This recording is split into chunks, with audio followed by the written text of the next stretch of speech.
Olá, estudante, eu sou o professor Hercílio da Costa, bem-vindo ao meu canal. Estamos chegando ao final de uma jornada de um trimestre de estudos de filosofia. De forma particular, esse vídeo que você está assistindo, nós vamos fazer um resumo dos assuntos que nós trabalhamos do primeiro ano do ensino médio. Vai ser um resumo básico, só um sobrevoo sobre aqueles assuntos que nós estudamos. Se você os perdeu, todos os vídeos estão aqui no canal, basta procurar e assistir. Então, iniciando a nossa jornada de estudos de um trimestre de filosofia, nós, em sala de aula, ainda de forma presencial, nós iniciamos um estudo de introdução à filosofia. Aí falamos daquele rompimento, entre aspas, com os mitos que os primeiros filósofos fizeram, e ali surge então a filosofia. Depois nós falamos sobre a aporia eleática. Aporia é algo, como é que a gente pode traduzir a palavra aporia, Literalmente aporia significa algo sem poros, Mas aporia é no sentido de um problema de difícil resolução, é algo complicado de resolver, que aconteceu em Eleia, lá na Grécia, Então, dois personagens se destacam, Heráclito e Parmênides, e a aporia eleática trata brevemente sobre a permanência e a mudança. Heráclito dizia que as coisas mudam, tudo flui, tudo muda. Aí tem aquela frase de Heráclito que diz: o mesmo homem não pode passar duas vezes pelo mesmo rio, porque o homem já não é o mesmo homem, e o rio já não é o mesmo, porque a água que estava ali já é outra, já se modificou. Então, para dizer o seguinte, tudo muda. Você que era bebezinho e agora já é uma pessoa diferente, mudou. E Parmênides vai discordar de Heráclito e vai dizer que o que muda são as aparências. Mas o que é aparência? O que é essência não muda. A sua aparência era diferente quando você era um bebê, agora é diferente dessa aparência de agora, só que a sua essência é a mesma. Você é a mesma pessoa, não mudou. O que mudou foi a aparência. Eu, quando tiver 80 anos, eu vou ter uma aparência diferente, mas vou continuar sendo o professor Hercílio. Certo? Então, para Heráclito as coisas mudam, nada permanece, tudo flui, e para Parmênides nem tudo muda. A aparência muda, mas a essência permanece. Isso é um assunto que a gente discutiu lá em sala de aula ainda, inclusive fizemos prova e trabalho, temos duas notas desse assunto lá, um trabalho e uma prova. Aí depois veio toda essa mudança por conta da pandemia, do coronavírus, da Covid-19, e aí tivemos que fazer as nossas aulas em atividades não presenciais. Então tivemos basicamente 9 aulas, 9 semanas de atividades não presenciais. Na nossa primeira aula, nós falamos sobre os tipos de conhecimento. Por que nós falamos sobre os tipos de conhecimento? Porque nós queríamos encontrar a filosofia ali.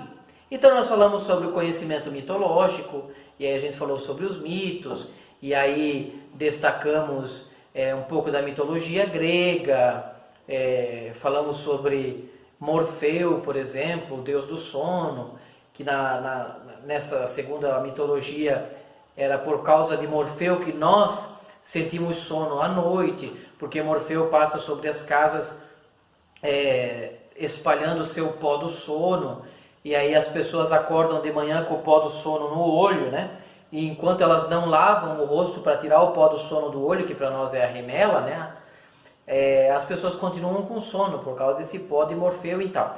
Então, esse é o tipo de conhecimento mitológico. Depois falamos sobre o conhecimento religioso, aí é um conhecimento mais doutrinal, está relacionado com dogmas, com verdades de fé.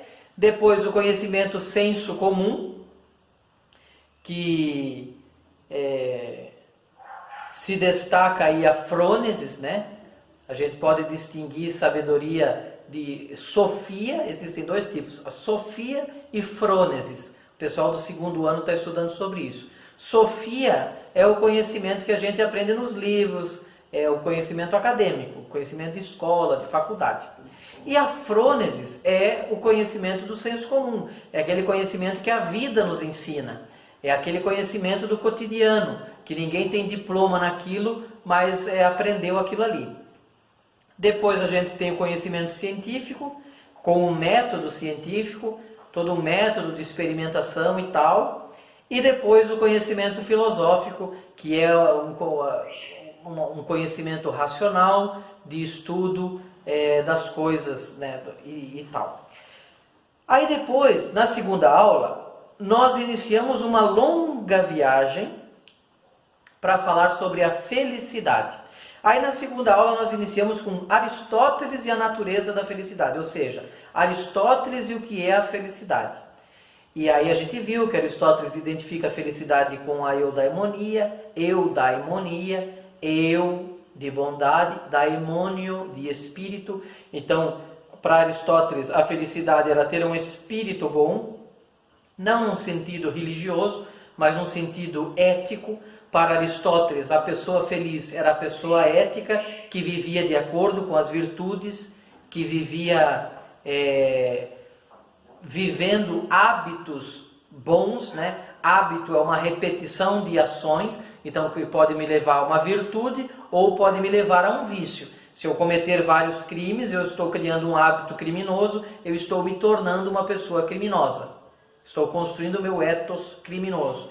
Se eu pratico o bem várias vezes, eu estou criando um hábito de bondade, eu estou me transformando numa pessoa boa, eu estou vivendo de acordo com a virtude. Então a felicidade, segundo Aristóteles, é eudaimonia. Quanto mais ética a pessoa é, quanto mais eticamente ela vive, mais feliz ela é. Depois, a aula 3, nós falamos sobre Epicuro e a natureza da felicidade. Epicuro de Samos. O que é a felicidade para Epicuro? Aí a gente identifica a felicidade como a aponia e a ataraxia, que seria a ausência de dor, a ausência de sofrimento.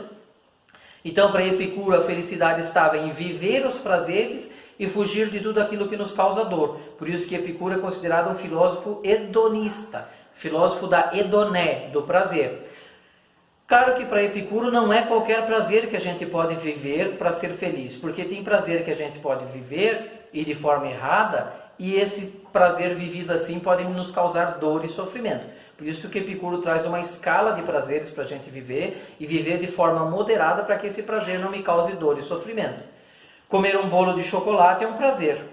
Se eu comer um bolo de chocolate exageradamente, eu posso ter dor de estômago, posso engordar, isso vai me causar dor e sofrimento. Então eu preciso viver os prazeres de forma moderada. Epicuro, conhecido como filósofo do jardim, e tudo isso aí. Depois, na quarta aula, nós vimos Viktor Frankl, Dr. Viktor Frankl e a busca de sentido. Então, Dr. Viktor Frankl, o fundador da logoterapia, né? Uma área da psicologia que busca encontrar o sentido das coisas, o sentido da vida. Viktor Frankl foi um prisioneiro judeu num campo de concentração nazista por mais de 2 anos.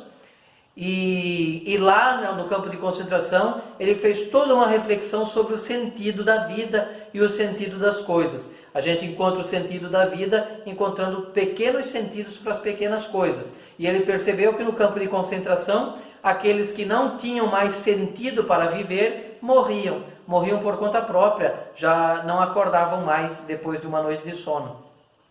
Por isso que Viktor Frankl chama a atenção para nós encontrarmos o sentido das coisas. Eu preciso encontrar o sentido de estudar, porque se o estudar não fizer sentido para mim, o estudo vai ser um fardo para mim. Eu preciso encontrar um sentido para viver, porque se eu não encontrar um porquê de viver, a vida vai ser um fardo para mim. E aí às vezes pode até vir outros pensamentos de suicídio e tal, porque geralmente quando a pessoa pensa em suicídio é porque ela não conseguiu, ela perdeu o sentido da vida, ela perdeu o porquê de viver, né? Está vivendo aí um sofrimento grande, que para outras pessoas pode não parecer, mas para ela é um sofrimento enorme e não tem mais por que viver, não tem mais o sentido. Por isso que Viktor Frankl diz que nós precisamos encontrar o sentido da vida, encontrando o sentido nas pequenas coisas. O sentido no trabalho, um porquê de eu ir trabalhar, e aí o trabalho não vai ser um fardo. Então a felicidade em Viktor Frankl está muito relacionada ao sentido. Depois, na quinta aula, nós começamos a falar sobre a felicidade e a frustração, Trabalhamos que a frustração é algo natural, é algo humano, todo ser humano passa por experiências de frustrações, são os nãos nas entrevistas de emprego, são os nãos que os pais nos dão, são os nãos da vida, e nós precisamos aprender a lidar com a frustração para que nós não entremos em parafuso, para que a gente não tenha uma vida infeliz, porque nós percebemos a partir dessa aula que a felicidade é possível ainda que nós tenhamos frustrações. A felicidade está na superação dessas frustrações, na superação desses problemas. Na aula seguinte, nós vimos a felicidade e a alteridade, não é autoridade. Tem gente que achou que foi até erro de digitação, não é. Se você assiste a aula, você percebe que é alteridade. Felicidade e alter, felicidade e o outro. Então a gente percebe nessa aula que nós somos seres sociais e a nossa felicidade está nesse relacionamento com o outro. Por isso que nós precisamos aprender a conviver com o outro, a lidar com o outro. E aí nessa aula a gente conclui que a gente precisa entender que o outro é o outro. E o outro não pode ser uma imitação do meu eu. Muitas pessoas se frustram porque querem que o outro seja uma imitação do próprio eu. Então, namorado que se frustra porque a namorada não é igual a ele. A namorada tem os gostos próprios, quer ir em lugares diferentes dos lugares que ele gosta. Por quê? Porque essa namorada é um outro, é uma outra pessoa, é diferente, é independente. Então nós precisamos entender que o outro é diferente de mim e aprender a conviver com essas diferenças. Porque senão a gente vai viver uma vida inteira infeliz, porque a gente não aprendeu a lidar com o diferente, a viver com o diferente. Porque graças a Deus nós vivemos numa sociedade de pessoas diferentes. Imagina que triste, que coisa ruim seria se todos nós fôssemos iguais e pensássemos iguais, né? E aí, a aula 7, nós falamos sobre a felicidade e as necessidades básicas. Então, como ser feliz ainda que nós tenhamos necessidades. E aí a gente percebe que as necessidades são naturais a nós, seres humanos. Nós sempre teremos necessidades básicas como fome, como sede, como moradia e tal. E às vezes essas necessidades são enormes na nossa vida. Só que nós podemos ser felizes ainda com essas necessidades. E a última aula, a aula 9, pulamos a aula 8, porque a aula 8 nós fizemos uma revisão daquilo que a gente tinha visto. E a aula 9 nós falamos sobre a felicidade e o imediatismo, que é essa dimensão de querer que os meus prazeres, os meus desejos e as minhas necessidades sejam sanadas imediatamente. Por isso, imediatismo. E aí, muitas vezes, nós esquecemos de pensar no futuro. Esquecemos que o futuro é construído de um processo.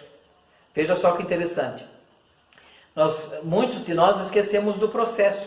Esquecemos que lá na frente, para termos um carro bom, uma casa boa, uma vida boa, financeiramente, materialmente falando, nós precisamos pensar no processo. E o estar estudando no colégio agora, por exemplo, faz parte do processo da construção do seu futuro. Senão daqui a 10 anos você vai ficar lá e dizer, pode vir futuro, pode vir carro, casa. Isso não existe. É uma porcentagem mínima das pessoas que ganham na loteria, que ganham no matrimania da vida e conseguem conquistar os seus trabalhos nesse sentido. Então assim, o carro da pamonha está passando agora. E parou aqui na frente, inclusive. Mas mesmo assim a gente vai continuar, apesar do carro da pamonha. Vamos focar aqui. Então assim, vimos a felicidade e o imediatismo, que muitas coisas que aparentemente nos deixariam felizes, não fazem parte desse processo de construção do nosso futuro. E lá na frente a gente vai perceber que deveria ter escolhido outros caminhos para conseguir construir um futuro melhor. Certo? Então aí nós concluímos a nossa viagem filosófica do primeiro ano do ensino médio, do primeiro trimestre, tá? Então, daqui a pouco a gente vai começar com assuntos novos, né? A gente percebeu que esse trimestre ele se estendeu demais e a gente falou demais sobre a felicidade em várias dimensões. Não precisaríamos ter falado tanto, mas como o trimestre ele se alongou um pouco por causa da pandemia, a gente decidiu conversar um pouquinho mais sobre a felicidade. Se você gostou desse vídeo, deixa o seu like. E se não gostou, comenta aí nos comentários por que não gostou e a gente melhora um pouquinho. Se não é inscrito no nosso canal, se inscreve, isso nos ajuda bastante. Beleza? Um abraço, até a próxima. Valeu!